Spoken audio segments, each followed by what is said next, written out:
All right, it's that time of year again. We are starting to go over interesting research with mental health that's happened over the past year.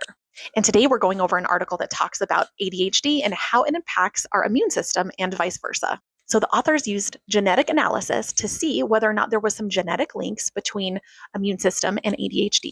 The study found that specific immune markers, especially ones linked to chronic inflammation, may actually raise the likelihood of ADHD symptoms developing.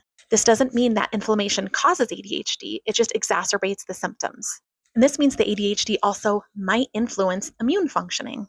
So it's important to note that the researchers are not saying that immune system functioning or inflammation causes ADHD. They are also not saying that inflammation is the sole root cause of ADHD.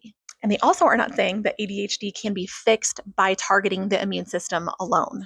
What they are saying is certain immune and inflammatory genetic markers might increase the susceptibility of ADHD. This tells us that ADHD has real biological depth and it's not just a cognitive disorder. And they also say that genetic pathways associated with ADHD are also associated with higher baseline stress reactivity, dysregulated cortisol pattern, and difficulty calming down after stress. And this can lead to higher inflammatory signaling. So they don't cause one another, but they affect one another.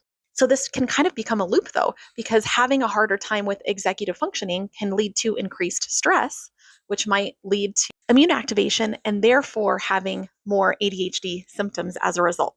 And this also supports collaboration with other healthcare providers. So you can have therapists, nutritionists, doctors all talking because these conditions might be related.